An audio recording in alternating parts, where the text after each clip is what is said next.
चिकिटी रे मद मृत्यु जो होता यहाँ केवल सारा ओडिशा रे यहाँ गोटे चर्चित अध्याय होता किंतु सरकार यार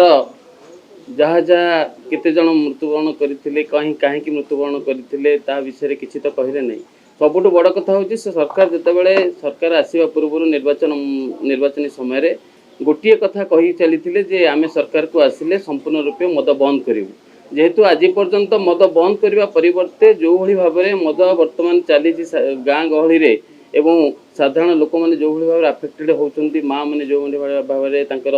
स्वामी को हराउछंती माँ माने जो भाई भाव में पुओ को हराउछंती यह निश्चित रूप गोटे दुखद घटना किंतु सरकार से ऊपर कौन पदक्षेप नौना एवं जो भरोसा देकरी ओडिशावासी को आसीथिले सरकार को ताहा भी मध्य प्रतिफलन किसी होना तेणु एबे जो भाई भाव में मद मृत्यु से चिकिटी गोटे हाइलाइटेड घटना होता है गाँ गहली बहुत जगह मद मृत्यु होउछि एवं सरकार ताहाको घोरैया चाहूँ।